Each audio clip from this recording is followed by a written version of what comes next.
जी बच्चों अस्सलाम वालेकुम। What we are starting today. So हम लोगों ने मैं माइक्रोबायोलॉजी स्टार्ट की हुई थी। ठीक है, माइक्रोबायोलॉजी के अंदर हम लोगों ने कौन सा सेक्शन स्टार्ट किया हुआ था बच्चों? हम लोगों ने माइकोलॉजी स्टार्ट की हुई थी। सो जनरल जो ओवरव्यू थे, चैप्टर नंबर 48 था, 49 था, वो मैंने आप लोगों को आपकी रिकमेंडेड बुक लेविंसन से कवर करा दिया था, जिसमें हम लोगों ने सबक्यूटेनियस क्यूटेनियस माइकोसिस और इसके अलावा हम लोगों ने सिस्टैमिक या फिर जो एंडामिक माइकोसिस होती हैं वो हम लोगों ने कवर कर ली थी। और उन सब की जो रिवीजन थी वो भी मैंने आप लोगों को प्रीवियस लेक्चर के अंदर कंप्लीट करा दी थी। आज हम लोग अपना नया चैप्टर स्टार्ट करने वाले हैं, that is chapter number 50 and it's about opportunistic mycosis. ठीक है, अब अपॉर्चुनिस्टिक माइकोसिस से बच्चों आप लोगों को क्या समझ आता है? बच्चों अपॉर्चुनिस्टिक का मतलब होता है, अपॉर्चुनिटी से ये वर्ड निकला है। अपॉर्चुनिस्टिक का मतलब होता है मौका परस्त, यानी कि जो मौके के इंतजार में हो। और माइकोसिस का मतलब है फंगल इन्फेक्शन, यानी कि ये वो फंगल इन्फेक्शन है जो कि अपॉर्चुनिटी सीक कर रही होती है, यानी कि ये वो फंगल इन्फेक्शन है जो कि मौका परस्त होती हैं। ये देखती हैं कि जैसे इनको मौका कब मिलता है, जब आपका इम्यून सिस्टम फेल हो जाता है या आप किसी इम्यूनो कॉम्प्रोमाइज स्टेट में होते हैं। यानी कि अगर आप नॉर्मल, आपकी इम्यूनिटी ठीक है, आपकी सेल मीडिएटेड इम्यूनिटी बिल्कुल परफेक्ट है, तो ये इन्फेक्शन आपको कुछ नहीं कह सकते। ठीक है, और लेकिन जैसे ही ये इन्फेक्शन देखते हैं, जैसे ये फंजाई देखते हैं कि आपके अंदर की इम्यूनिटी कम हुई, आप किसी इम्यूनो कॉम्प्रोमाइज स्टेट में गए, तो ये आपके अंदर आके डिजीजेस कॉज करना स्टार्ट कर देती हैं। हेल्दी पीपल के अंदर डिजीजेस नहीं होंगी, ये सिर्फ इम्यूनो कॉम्प्रोमाइज इंडिविजुअल के अंदर इन्फेक्शंस कॉज कर रही होती हैं। और रियल लाइफ में बच्चों ऐसा ही हो रहा होता है कि जैसे ही आप किसी मौके पे कमज़ोर पड़ते हैं तो आपके इर्द गिर्द के लोग ही आपके ऊपर हमलावर हो जाते हैं। तो ये माइकोसिस भी तकरीबन इसी तरह की हैं। और इनमें से जो सबसे पहला जेनरा है कैंडिडा, ये तो आपकी बॉडी का नॉर्मल फ्लोरा होता है बच्चों। ये इस फंजाई को आपने अपने बॉडी के अंदर जगह दी हुई होती है कि आपकी बॉडी में, आपके स्किन में, वेजाइना और जीआईटी ट्रैक में नॉर्मली ग्रो कर रहा होता है। लेकिन जैसे ही आपकी इम्यूनिटी कम होती है, यही आपका नॉर्मल फ्लोरा आपके अंदर डिजीजेस कॉज करना स्टार्ट कर देता है। ठीक है, सो बेसिकली इस चैप्टर के अंदर हम लोगों ने जिन माइकोसिस के बारे में पढ़ना, आपने याद रखना है कि वो सारे अपॉर्चुनिस्टिक हैं। इसी तरह हम लोगों ने बैक्टीरिया के अंदर भी एक अपॉर्चुनिस्टिक पैथोजन पढ़ा था बच्चों, अगर आप लोगों को याद हो, इट वाज स्यूडोमोनास एरोजिनोसा, जो कि पहले से बीमार इंसान को मजीद बीमार कर रहा था। तो इसमें भी हमारे पास क्या होता है कि 5 जेनरा आ जाते हैं। कौन कौन से? कैंडिडा, क्रिप्टोकोकस, एस्परजिलस, म्यूकर और राइजोपस। ऐसा राइजोपस आपके सिलेबस के अंदर मेंशन नहीं है, लेकिन चूंकि म्यूकर और राइजोपस एक ही पैराग्राफ के अंदर एक्सप्लेन है तो हम इसको भी कवर कर लेंगे। कैंडिडा, क्रिप्टोकोकस, एस्परजिलस, म्यूकर और राइजोपस। और जब मैंने आप लोगों को जनरल ओवरव्यू पढ़ाया था, तब मैंने आप लोगों को बताया था कि जितने भी फंजाई होते हैं हमारे पास, वो डिकेइंग ऑर्गेनिक मैटर या डिकम्पोजिंग मैटर के ऊपर ग्रो करते हैं ताकि वो कार्बन को as a source, organic source use कर सकें। लेकिन जो कैंडिडा होता है, ये आपकी बॉडी का नॉर्मल फ्लोरा होता है। तो सबसे पहले हम लोग कैंडिडा को स्टार्ट करते हैं। किसी बच्चे ने कमेंट भी किया हुआ था कि आप कैंडिडाइसिस या कैंडिडा पढ़ा दें। सो बच्चों, मैं पढ़ा के रख लेती हूँ। एक्चुअली ये वीडियोस अपलोड करते करते ना 2 दिन लग जाते हैं, क्योंकि एक वीडियो को अपलोड करने में, अगर वो 20-25 मिनट की एक वीडियो है ना, तो उसको अपलोड करने में ऑलमोस्ट इट टेक्स 2 आवर्स। तो काफ़ी टाइम लग जाता है। फिर उसके थंबनेल्स बनाने होते हैं, एडिटिंग करनी होती है, वट नॉट। तो इसीलिए ना मैं बना के रख लेती होती हूँ, लेकिन उनको ज़ाहिर है करते करते टाइम लग जाता है। इंशाल्लाह मैंने चैप्टर वाइज गाइडलाइंस भी आज लाजमी बनानी है और मैं आप लोगों को ग्रुप में प्रोवाइड कर दूंगी। जो बच्चे मेरे ग्रुप में एडेड नहीं है, मेरे गाइडलाइंस ग्रुप में ऐड हो जाए, where I share all the notes, lectures के लिंक्स और मतलब जिस तरह गाइडलाइंस होती हैं बैक्टीरियो की, माइको की, पैरासाइटोलॉजी की, इसके अलावा अपने सेशन की डिटेल्स। और अगस्त में हम इंशाल्लाह एक माइनर्स का सेशन भी मैं करवाऊंगी। ठीक है, तो सबसे पहले हम लोग बात करते हैं बच्चों कैंडिडा की। कैंडिडा की हमारे पास जो है ना वो 4 स्पीशीज़ है, ये आप लोगों ने याद करनी है। ये हम लोगों का वाइवा के लिए क्वेश्चन आया था। कैंडिडा ओवरऑल बहुत इंपॉर्टेंट पैथोजन है, ये आप लोगों को आना चाहिए। सो कैंडिडा हमारे पास इसकी कौन कौन सी स्पीशीज़ होती हैं? Candida albicans, Candida glabrata, Candida auris और कैंडिडा डब्लिनियंसिस। ज़्यादा फोकस जो हम करेंगे बच्चों वो कैंडिडा एल्बिकन्स के ऊपर करेंगे। अच्छा, एल्बिकन्स से आप लोगों ने याद रखना है कि जिस तरह आप लोगों ने एलबी का वर्ड जहाँ पे भी आता है उसका मतलब होता है वाइट। ठीक है, जिस तरह एरिथ्रो का मतलब मैंने आपको बताया था रेड होता है, सयानो का मतलब ब्लू होता है, इस तरह एलबी का वर्ड होता है हमारे पास वाइट। आप लोगों ने वो देखे होंगे एल्बिनोज, जो बहुत गोरे लोग नहीं होते जिनके अंदर मेलानिन पिगमेंट नहीं होता, उनको हम कहते हैं एल्बिनो है ये। तो उसी तरह से आप लोगों ने याद रखना है कि एल्बिकन्स और एल्बिकन्स का लफ्जी मतलब है वाइट। तो ये इसकी डिजीजेज जब मैं पढ़ाऊंगी आप लोगों को, तब मैं आप लोगों को बताऊंगी कि ये एल्बिकन्स इसका नाम क्यों है।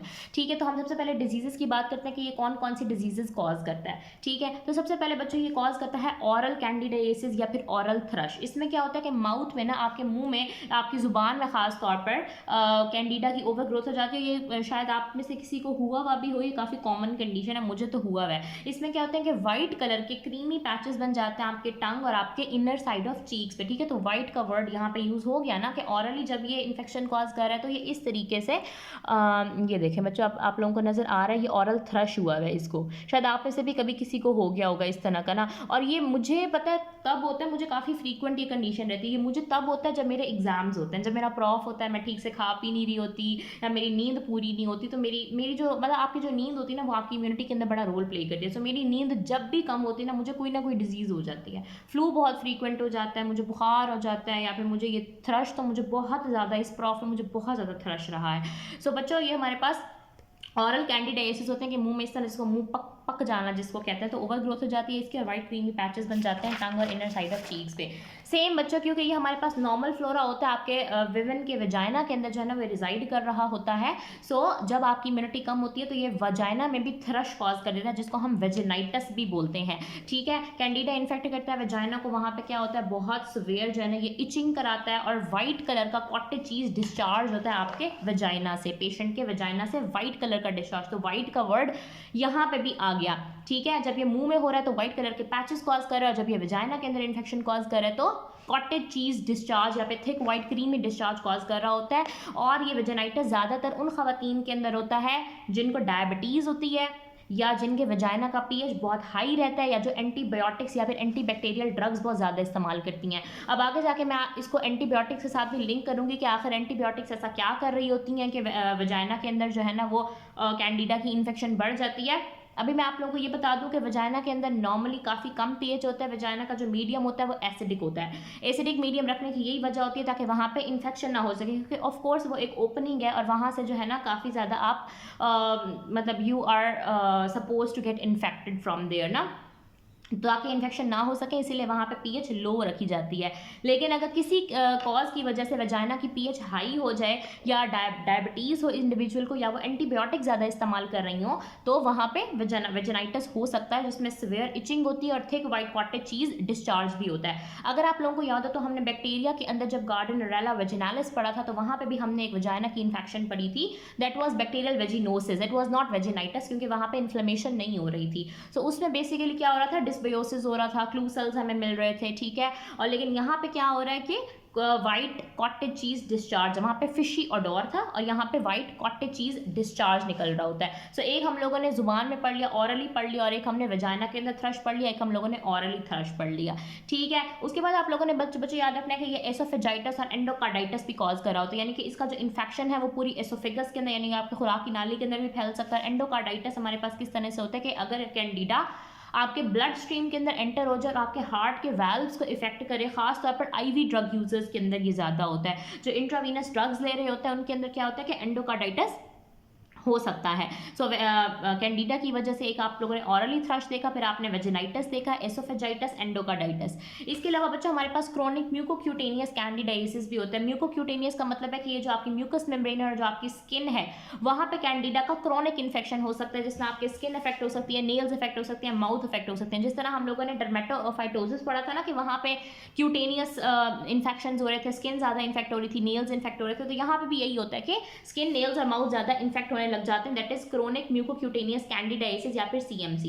इसके अलावा ये कैंडिडीमिया भी करा रहा होता है। कैंडिडीमिया क्या होता है कि जब ये ब्लड के अंदर स्प्रेड हो जाता है। इसके अलावा बच्चों ये हमारे पास डायपर रैश कॉज कर रहा होता है। अब डायपर रैश ये किस में कॉज कर रहा होता है, जो छोटे बच्चे होते हैं खास तौर पर व्हेन दे पास यूरिन और उनके डायपर ज़्यादा देर तक चेंज ना किए जाएं, तो ह्यूमिडिटी की वजह से जो है ना वहाँ पे कैंडिडा की ज़्यादा ग्रोथ हो सकती है। आपकी बुक के अंदर इसकी पिक्चर भी बनी हुई है डायपर रैश की, मैं आप लोगों को दिखा देती हूँ। इस तरह से जो है ना डायपर रैश आप लोगों की बुक के अंदर भी बना हुआ है, ऑरल थ्रश की भी बनी हुई है तस्वीर आप लोगों की बुक के अंदर। और बच्चों ये नेल्स के इन्फेक्शन कॉज करता है डिश वॉशर्स के अंदर, यानी कि जो लोग अपॉइंटेड होते हैं एज डिश वॉशर किसी होटल में या कहीं भी, या जो घरों में काम करने वाली हाउस हेल्प होती हैं, वो जब बहुत ज़्यादा आप बर्तन धोएं तो वहाँ पर नेल्स के अंदर इन्फेक्शन हो जाती है, तो वो भी बेसिकली कैंडिडा ही करा रहा होता है। सो हम लोगों ने कौन कौन सी डिजीजेज इसमें याद रखनी है, सबसे पहले आप लोगों ने याद रखना है ऑरली। ठीक है, ऑरल थ्रश है और वेजाइना के अंदर थ्रश है। ठीक है, ऑरल थ्रश हो गया, वेजाइना के अंदर थ्रश हो गया। फिर दो बीमारियां आप लोगों ने याद रखनी है डी से, और दो याद रखनी है ई से, डी से और दो सी से। ठीक है, सी, डी और ई। एक मैंने आपको बताया ऑरल थ्रश है। ठीक है, दो हमारे पास हो गए थ्रश, एक ऑरल थ्रश हो गया और एक वैजिनल थ्रश हो गया। ठीक है, फिर दो बीमारियां आप लोगों ने याद रखनी है सी से, क्रोनिक म्यूकोक्यूटेनियस कैंडिडाइसिस CMC हो गया और कैंडिडीमिया हो गया। फिर 2 बीमारी आप लोगों ने याद रखनी है डी से क्या बनेगा, डायपर रैश बनेगा और डिश वॉशर्स के अंदर नेल इन्फेक्शन बनेगा। फिर आपने 2 याद रखनी है ई से, दैट इज एसोफेजाइटिस और एंडोकार्डाइटिस। तो इस तरीके से आप लोगों ने इसकी डिजीजेस काफ़ी ज़्यादा इंपॉर्टेंट है बच्चों, कैंडिडा आप लोगों को अच्छे से आना चाहिए।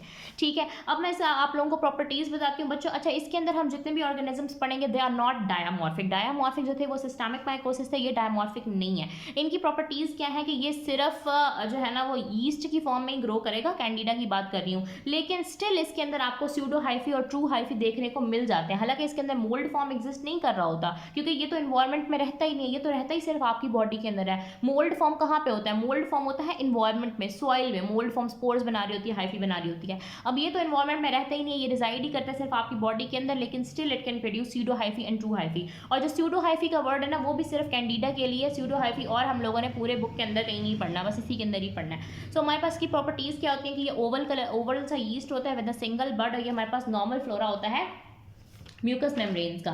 ठीक है, it is a normal flora. भी मैं आप लोगों को जो है ना वो दिखाती भी हूँ, इसकी पिक्चर भी दिखाती हूँ कि स्यूडो हाइफी हमारे पास क्या होती है और true hyphae. Pseudo hyphae basically क्या होता है कि वही जो यीस्ट सेल्स होंगे ना वो इलोंगेट हो जाएंगे। ठीक है, नॉर्मली ऐसे स्फेरिकल ओवल की फॉर्म में है ना यीस्ट, अभी जब इलोंगेट हो जाएगा और ऐसे जुड़ जाएगा ना आपस में, तो हम इसको बोल देंगे स्यूडो हाइफी। स्यूडो हाइफी में बीच में ना इस तरह के कंस्ट्रिक्शंस होते हैं, जबकि जो ट्रू हाइफी होते हैं ना वो long filamentous thread like structures होते हैं, यानी कि वो कंस्ट्रिक्शन से जुड़े हुए नहीं होते।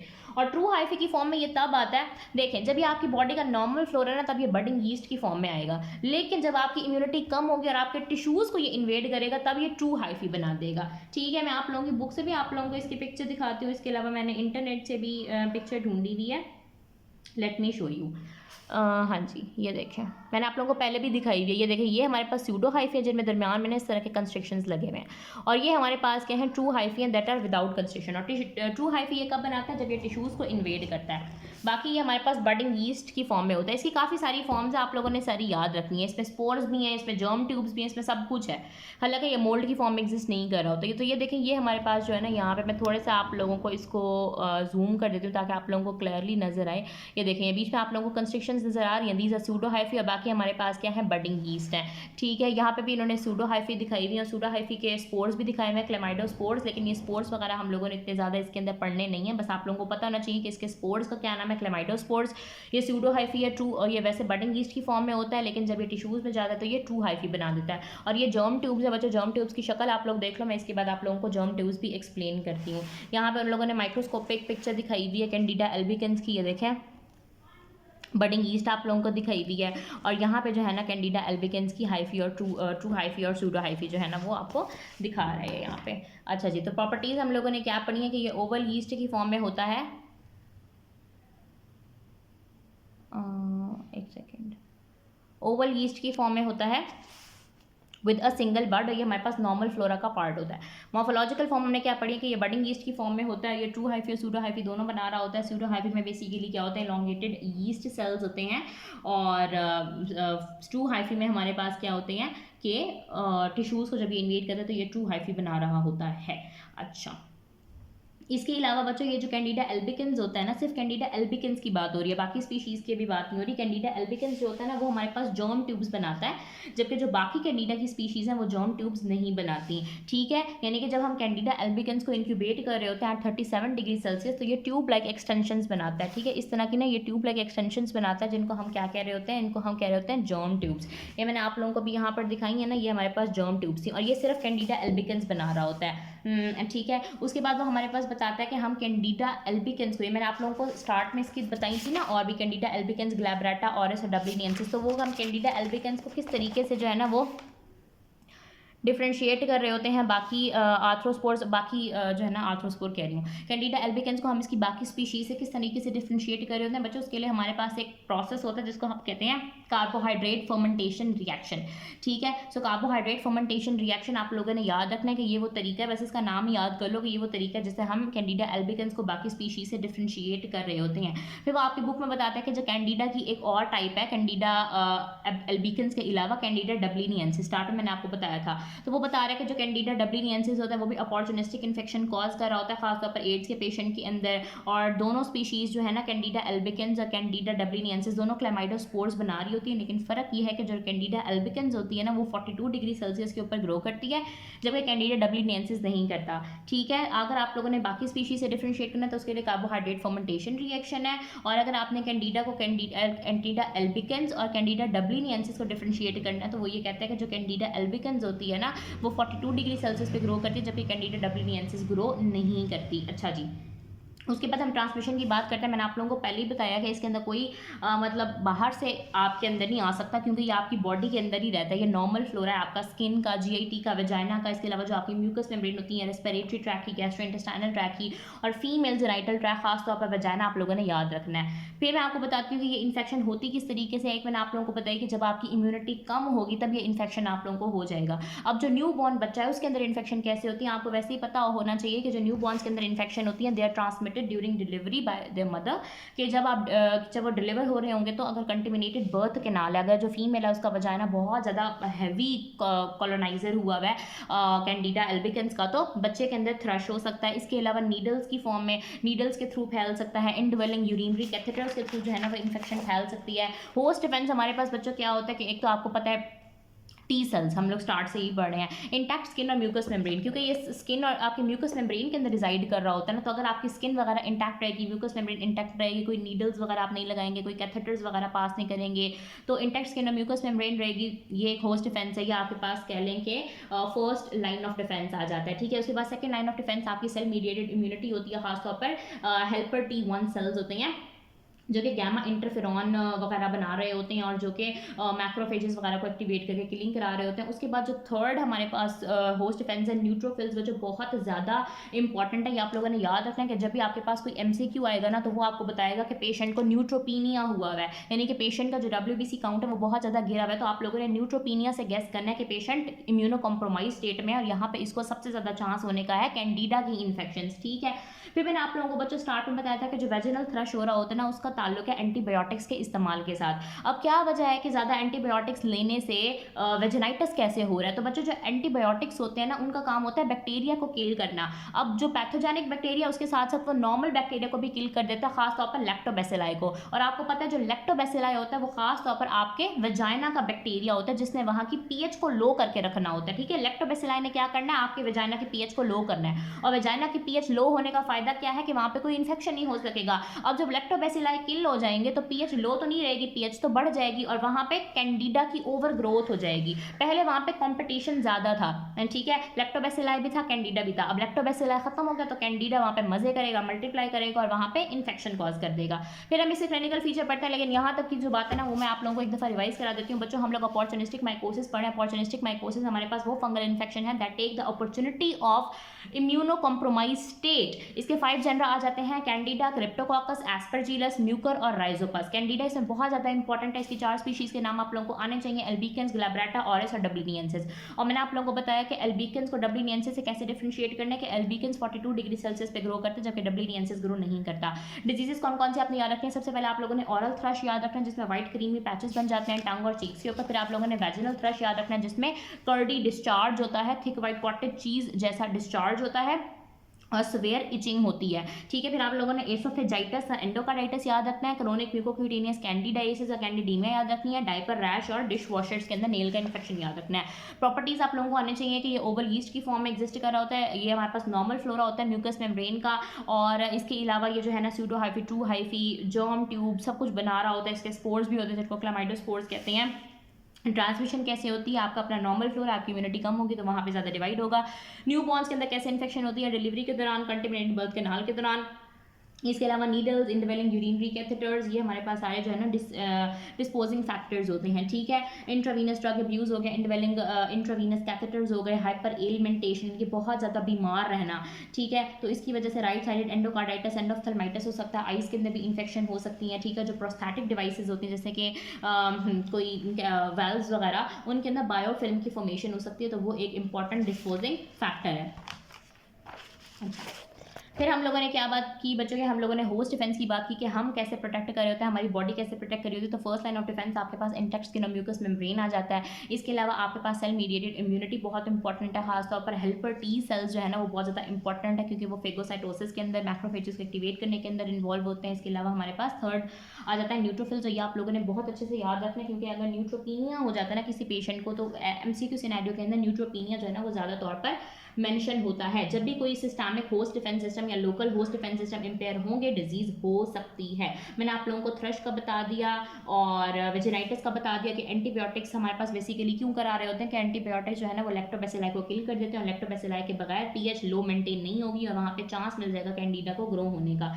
ठीक हो गया। उसके बाद हमारे पास क्लिनिकल फीचर बच्चों क्या होते हैं, क्लिनिकल फीचर ये होंगे कि वार्म और मॉइस्ट एरियाज के ऊपर स्किन की इन्वेजन ज़्यादा होती है, इन्फ्लेम हो जाती है स्किन और रेड और वीपिंग हो जाती है। ठीक है, जिस तरह मैंने आप लोगों को बताया कि डाइपर रैश या डिश वॉशर्स के अंदर नील इन्फेक्शन क्यों होती है, बार बार पानी लगने की वजह से, या बच्चा है, बच्चे ने अगर डायपर को ख़राब कर दिया, यूरिन वगैरह कर दिया और बच्चे का डायपर अगर आप बदल नहीं रहे तो वहाँ पर डायपर रैश हो सकती है। नेल्स में इन्फेक्शन हो सकती है डिश वॉशर्स के, जिसमें थिकनिंग या फिर लूजिंग ऑफ नेल्स हो सकती है कि नेल्स बहुत थिक हो गए हैं या ढीले पड़ के उतर गए हैं। डायपर रैश में क्या होता है कि when wet diapers are not change promptly, और क्रोनिक म्यूकोक्यूटेनियस कैंडिडाइसिस मैंने आपको बताया कि जो क्यूटेनियस लेयर होती है स्किन, नेल्स और हेयर वगैरह या जेनिटल म्यूकोजा वगैरह, वहाँ की जो है ना वो ज़्यादा इन्फेक्शन हो रही होती है। ठीक है, फिर आपको कुछ रिस्क फैक्टर्स बताती हूँ। एक तो रिस्क फैक्टर आप लोगों ने याद रखना है कि लो इम्यूनिटी, न्यूट्रोफिल का काउंट कम, इसके अलावा ऑर्गन ट्रांसप्लांटेशन, क्योंकि जब ऑर्गन ट्रांसप्लांटेशन की जाती है ना बच्चों, तो अभी आप लोग इम्यूनो पढ़ के आए हो, ऑर्गन ट्रांसप्लांटेशन में ऐसी दवाइयाँ दी जाती हैं जो कि आपकी इम्यूनिटी को कम कर दें। इम्यूनो सप्रेसेंट्स दिए जा रहे होते हैं ताकि ट्रांसप्लांट रिजेक्शन ना हो सके, और इम्यूनो सप्रेसेंट की वजह से आपकी इम्यूनिटी कम हो सकती है, कैंडिडा के इन्फेक्शन हो सकते हैं। इम्यूनोसप्रेसिव ड्रग्स मैंने आप लोगों को बता दिया। इसके अलावा डायबिटीज़ जो बहुत इंपॉर्टेंट फैक्टर है, एंटीबायोटिक्स का इस्तेमाल बहुत इंपॉर्टेंट फैक्टर है, IV drugs abusers, indwelling urinary catheters या फिर कैथेटर्स के ऊपर बायोफिल्म की फॉर्मेशन भी हमारे पास एक इंपॉर्टेंट इसका फैक्टर आ जाता है।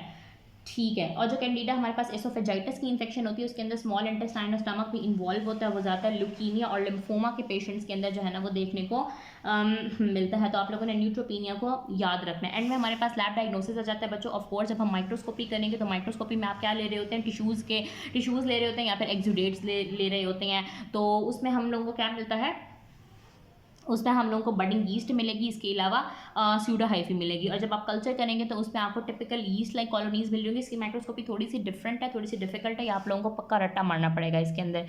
ठीक है, और आई डोंट नो अभी इतना डार्क क्यों हो गया है।